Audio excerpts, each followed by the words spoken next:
So I bought this boat to do the two-handed offshore, and we were looking for a boat that was easy to sail, that was going to be good performance, so fun to sail, but also went well on handicap.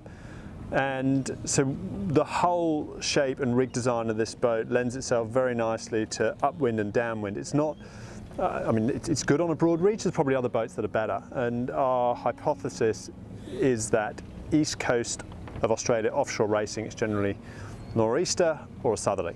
So if you're going upwind or downwind, and so far that's proved to be the case with the sailing we've done. Come on board, have a little look around. In terms of setup, this is where we helm the boat, right here. So you're sitting in this position, you've got all your controls, traveller, main sheet, fine-tuned main sheet. We don't have any runners, but we do have backstay. So we adjust the backstay a lot when we're sailing to control the shape of the main and forestay tension. Also got here, we've got the primary winches. So you can be sitting here, and if you've got a spinnaker up, adjusting spinnaker sheet trim when we cross sheet it, or jib sheet trim. So you're literally sitting here, controlling everything. I've also got the autopilot here, and this is really important when you're two-handed. So you've got one on each side. So you can click on the autopilot at any point if you need to step away from this position. We found so far, most of the time we're hand steering, and we just click on the autopilot for various manoeuvres.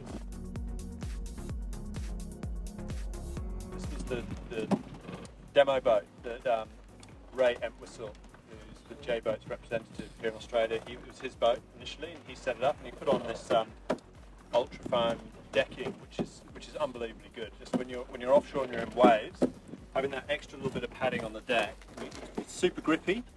And when you're sitting on here for long periods of time, or on your knees up on the foredeck, makes a big difference. So that's something that's unique to this J99. All sail controls come back to cockpit. So all the reefing happens from here, hoists happen from here, spinnaker tack line controlled from here, jib car positions.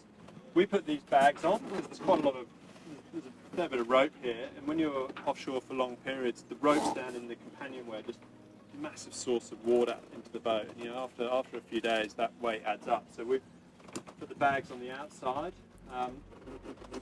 We haven't actually done a lot else to the boat. Like, that's one of the great things about the J99. It's designed specifically for two-handed offshore, so it's pretty much ready to go as a boat. Like, we didn't have to change any rig configurations. We didn't have to do anything to the keel to meet the stability requirements. Really, what you see on here is how the boat arrives. So I think that's a testament to how well it's been designed. With two of you, like, space isn't such an issue. It's interesting. She's quite beaming. So she's 3.9 meters wide, 33 foot long. So what's that? 9.9 meters, hence the name. But this beam across the cockpit, when you're in a seaway and you're going upwind, it's a long way down to the other side. So space is not an issue. Yeah. So on the sail, so we've got the mainsail. We have hank-on jibs. So we don't have a tough luff or a furler. We have hank-on jibs, which is a lot easier to change when there's less of you. Just clip them on, clip them off. So we run. We have a J2, J4, J5. Then we've got storm jib. We've got triple reef main. So we bring the main right down if it gets really windy to just a very small amount of sail area. Then the boat is all asymmetrics. So we've got a bowsprit up the front. So we hoist our asymmetric spinnakers straight off there. So we put the bag on here, hoist, and we run an A2, A3.5 and a code 0. So a furling code 0 for those conditions, which again goes off the tack line on the front of the bowsprit there. Right, I'll take you downstairs so you can see the living quarters. Come on down.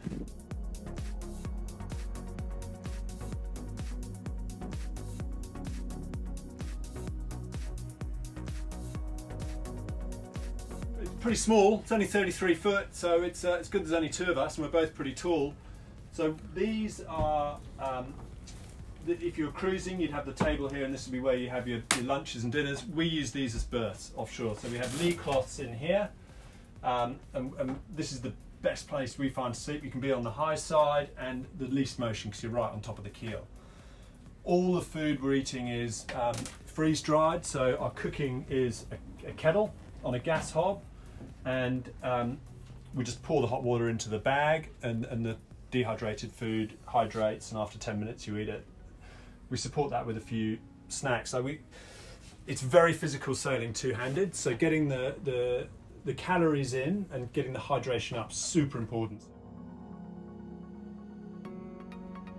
Yeah, this is the navigation station. So we've got the laptop which we run Expedition on here, and that's got charts. We've also got a GPS chart plotter which integrates with, or all of this integrates with AIS and our instruments. We've got a radio, this is our VHF radio, we have an HF radio. But it's pretty simple. A lot of the navigation we actually do on, because you don't have a lot of time when you're sitting down here. So a lot of the time the navigation's done on a little waterproof tablet. So we're up on deck together, bringing down. We've got internet access on the boat, so we've got satellite access, and we've got 4G connection. So we can pull down the weather data, run our routing models. We can do that either on the tablet or we can do it on the laptop.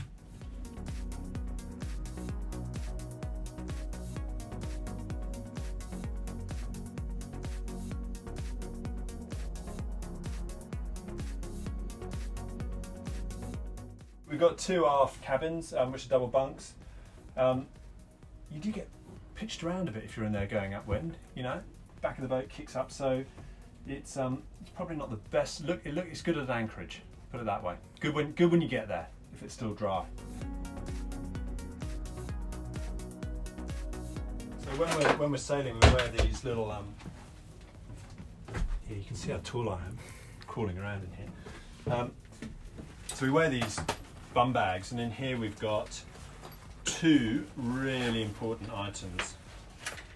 So we have one of those, which is the little aerial's just sprung up, which is our GPS enabled personal locator beacon, and then we have our AIS personal locator beacon. I have to get all my names right. So that one, if you go over the side, you trigger that, and it plots your position on the chart plotter on the boat. So you can use that to navigate back to where the casualty is. That's the one that communicates to search and rescue, and so alarms start going off at HQ, and we hope that we're not the ones triggering, or we hope none of those alarms go off, you know. We don't want to be using those, but we've got to practice it and make sure we know how to. So this is the bedroom, and through to the ensuite. So we've got the sails stored here. None of the sails are here when we're racing, but we've got the heads are here. So it's all pretty straightforward, pretty simple.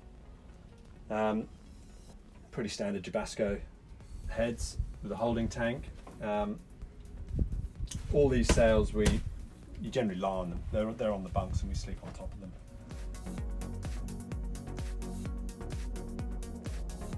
Two-handed simplicity is really key. It's really easy to make mistakes. It's easy to make mistakes sailing full stop. It's really easy when there's just two of you. The problem when there's two of you, it takes a long time to untangle those mistakes. So it's about sailing the boat fast, but it's also about not making mistakes. So having a boat that's simple and easy is really important in that two-handed context. So I'm sailing with Jan Scholten. Some of you know him as Clogs. We're both laser sailors, so we're used to sailing single-handed, so we feel like we've got company having two of us on the boat.